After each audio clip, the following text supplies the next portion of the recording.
Hello and welcome back to Psychedelic Coach, where I teach you about various methods to do with psychedelics and also non psychedelic methods to deal with ADHD, anxiety, and depression.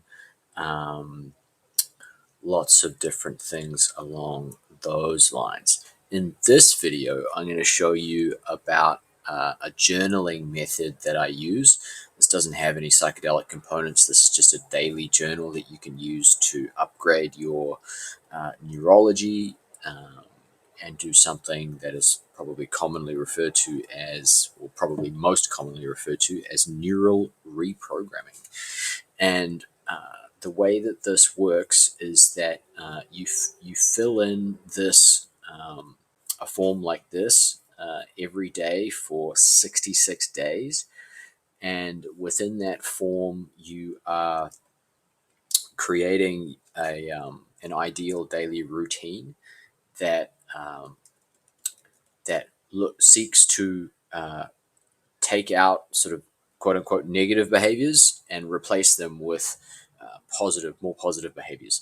Those things might be like, things that you do in the morning before you leave for work, for example, exercise, basic stuff like what are you eating, exercise, that kind of thing. But it also might include different things like maybe creating a sleep routine for yourself, which incorporates maybe mantra meditation, or turning all your screens off and just not looking at screens for like 2 to 3 hours before you go to sleep. That can be a really great thing, especially for ADHD people. A good night's sleep without a lot of screen time, or lowering your screen time, especially before bed. Diet. It can also include stuff like like whatever you can build into a routine, right? So it could include stuff like using essential oils. It could include breathing techniques. Could include going to look at art every weekend in order to just enjoy yourself. It could be walking on the beach to ground yourself. All of these different things that we can work into a daily and weekly and even monthly schedule. You can incorporate psychedelics into that. You could do microdosing, you could do macrodosing, you could do both of those things.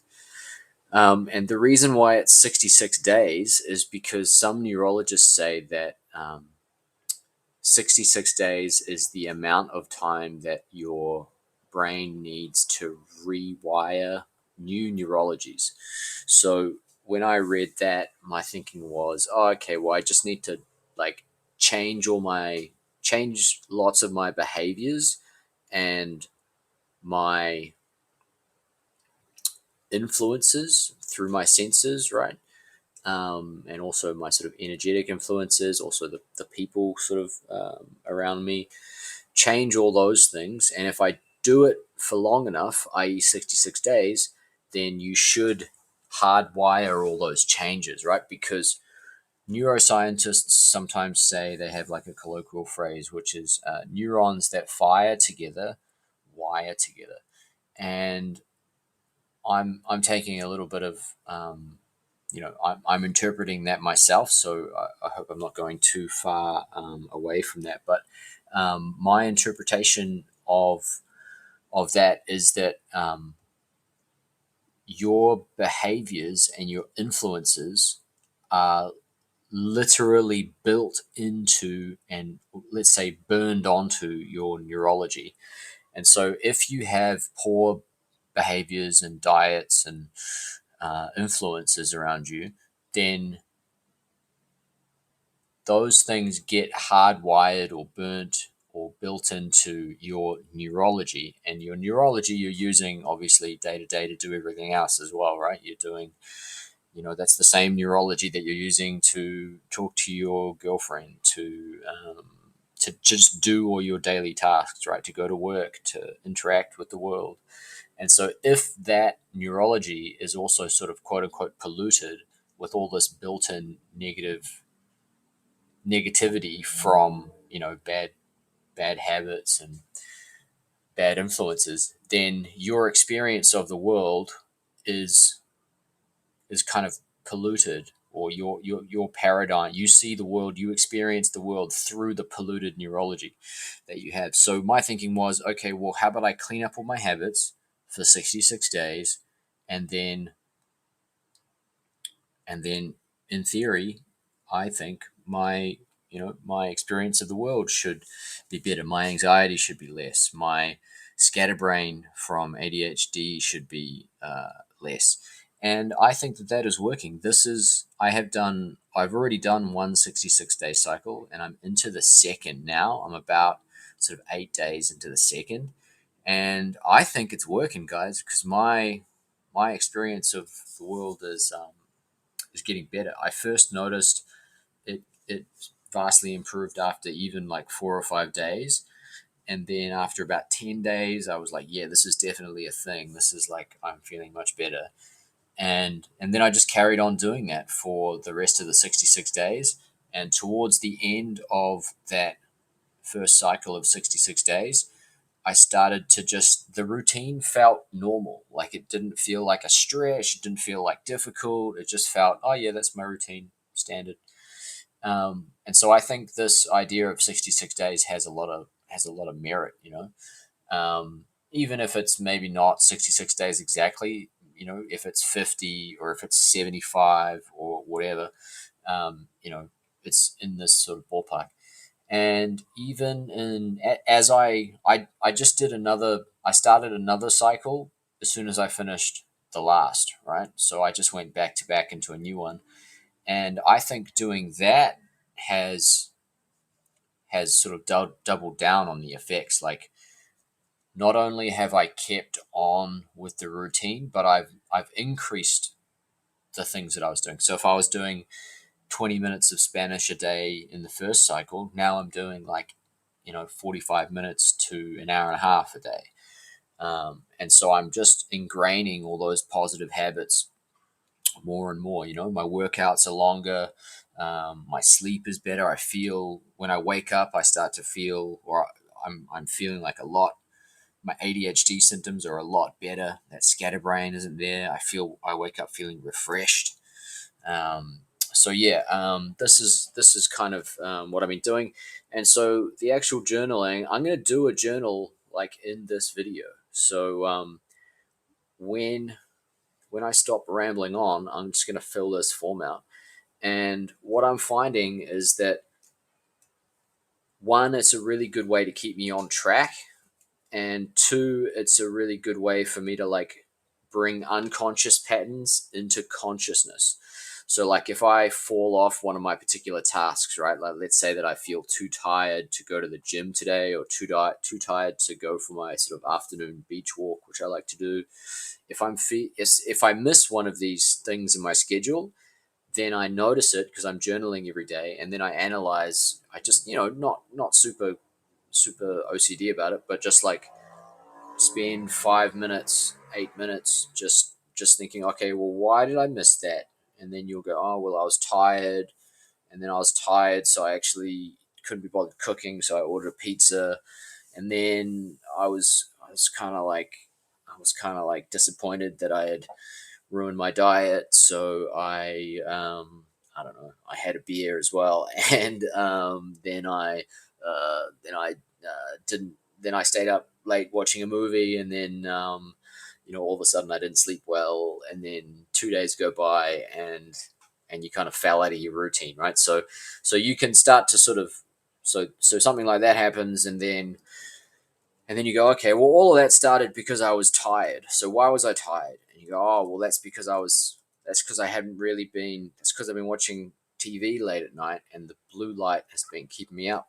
I haven't been able to sleep because of that. Or I've been missing my afternoon walk. And if I don't get that in, I kind of have too much energy to sleep. And it's hard for me to sleep.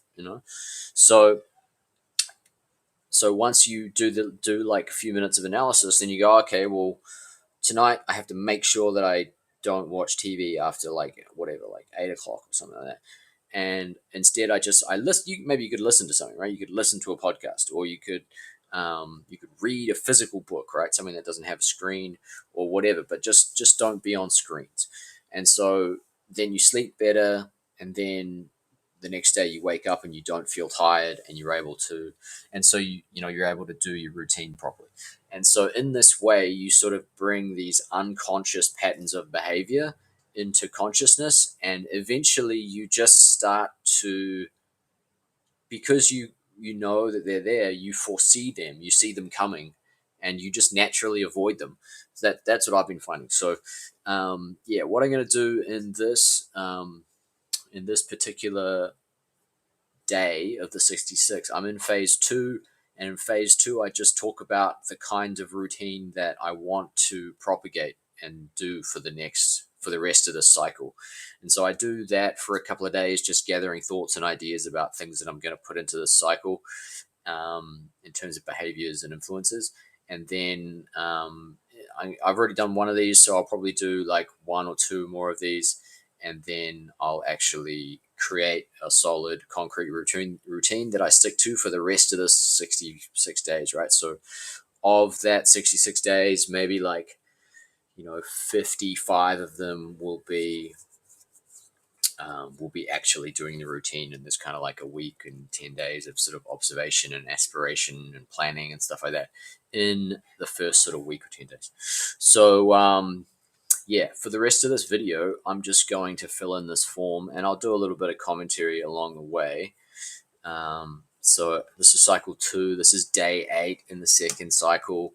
Today is the 16th of February. Hope you had a nice Valentine's Day, guys. And yeah, so this form is aspirational. So I'm just going to write down what my ideal sort of morning routine looks like, which is actually going to be pretty similar to what I have had today. Um,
Okay, so that's a pretty freaking banging morning if you ask me. And then daytime routine, the apartment, and this is actually what I did this morning. Actually, I should add coffee, microdose of psilocybin. Um, some other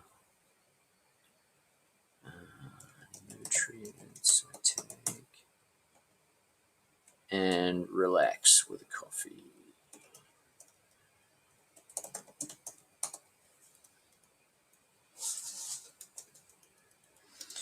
So this is almost what I did this morning, except I didn't do the microdose. But other than that, everything else was that's exactly what I did. So I already have like an awesome morning routine, and I did that. I created most of that in the last cycle, but this is getting much better. Like I feel much better when I wake up in the morning, and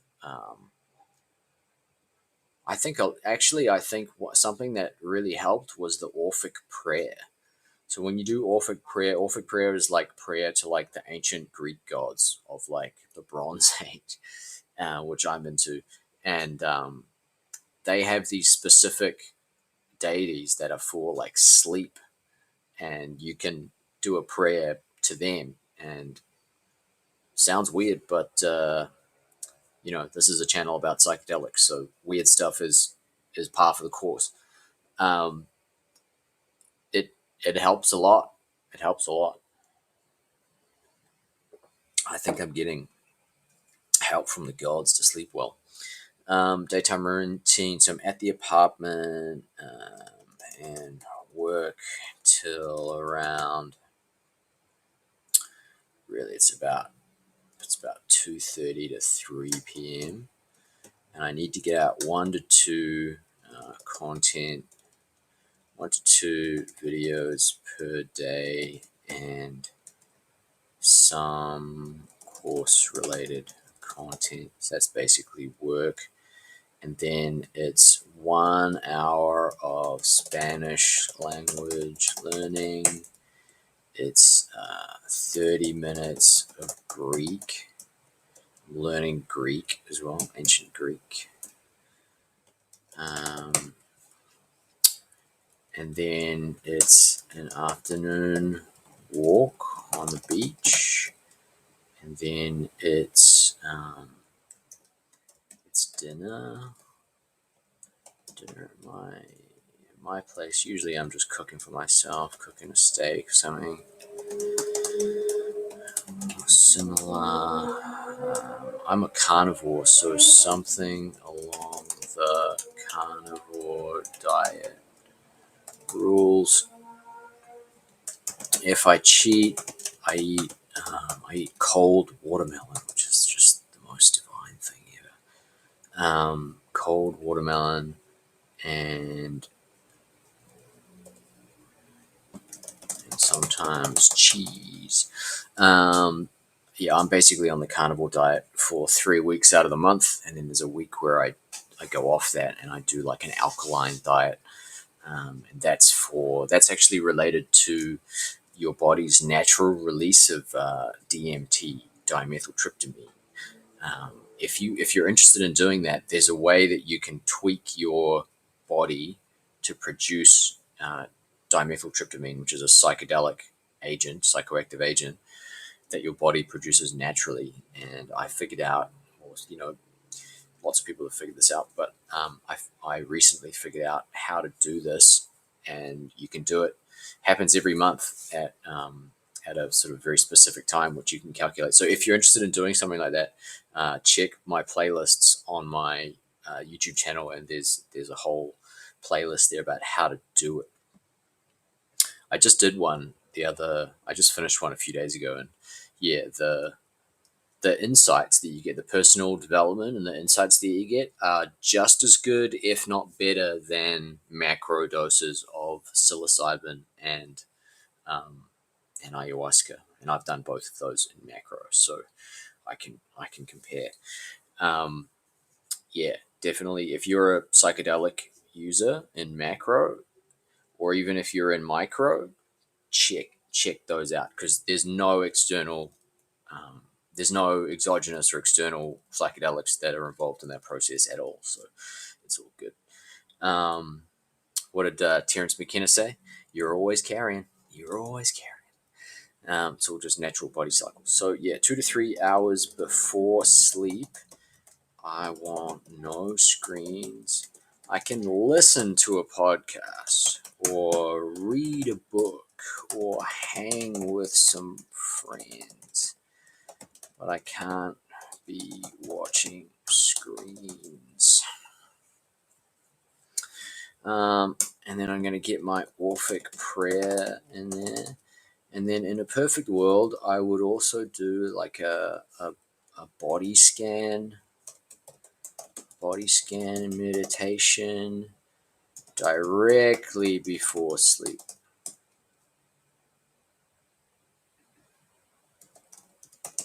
And that should wipe me out, to be honest. body scan, or it could be a mantra meditation. I have some mantra that I'm supposed to be working through, so that would be best. Actually, I'm gonna put that in brackets because I kind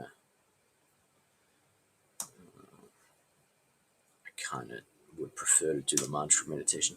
Diet, so carnivore diet, and treat myself with cheese and watermelon if I need a treat.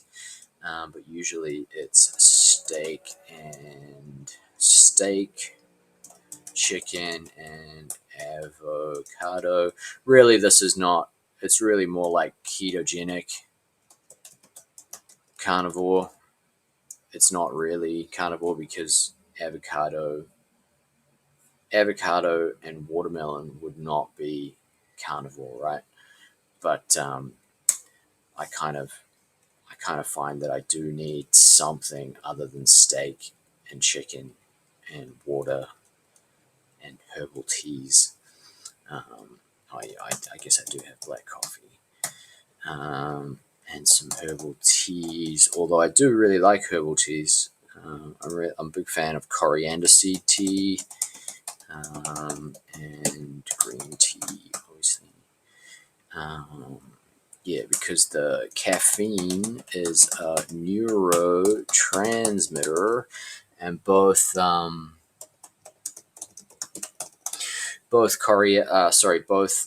coffee, black coffee, and green tea have a lot of caffeine in them.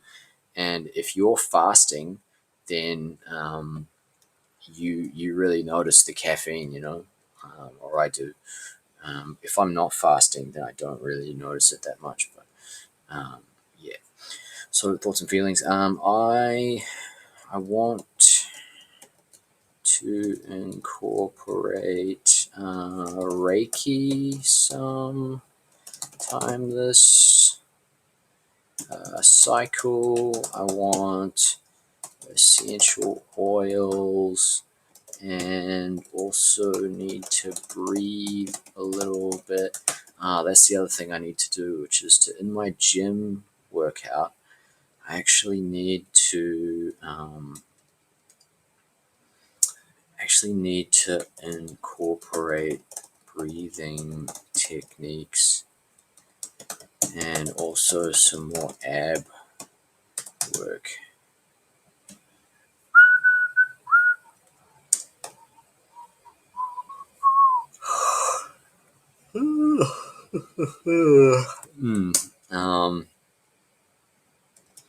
Asanas I mentioned, breathing I mentioned. Actually want to do some journaling along emotional lines. So this journaling that I'm doing here is not really like emotional style journaling. So maybe in the evening I could do like emotional journaling, or maybe it's like something I do during the day. Maybe it's like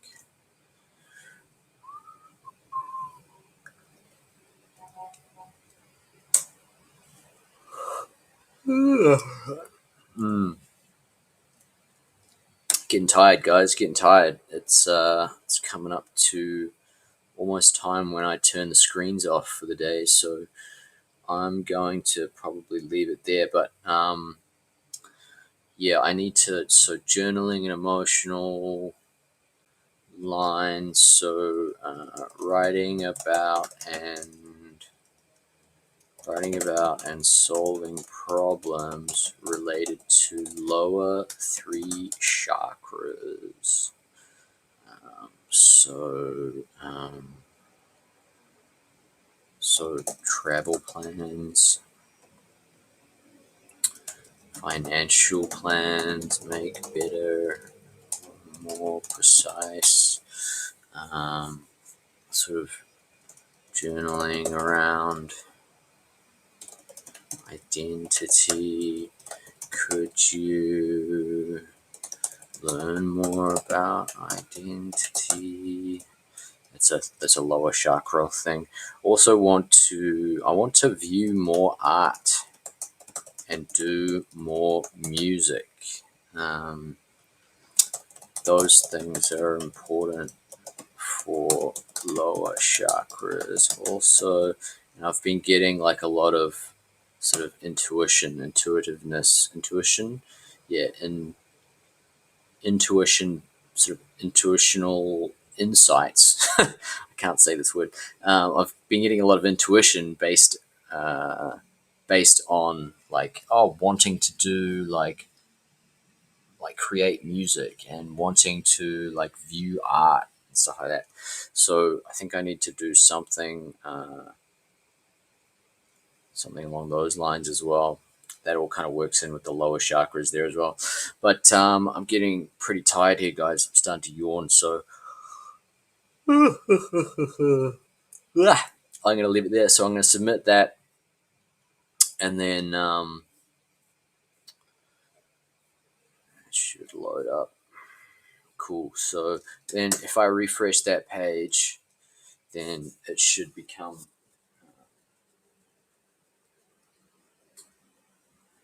accessible here if I want to go back and review it, right? So I can click that. And then if you guys want to use this template as your own journal, then hit the link in the description below, and you'll have to first register on my site, and then you can create an account. It's free, and then you can go ahead and you can use these pages to do your own journaling in a similar fashion to what I'm doing. And so, yeah, all the stuff that I just wrote is there. It seems like not that much, but anyway.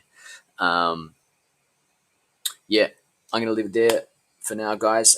If you enjoyed this content, if you got some value out of it, would you please hit the like, share it with a friend, subscribe? All of those things really help. So if I gave you some value, please help me by doing one of those things.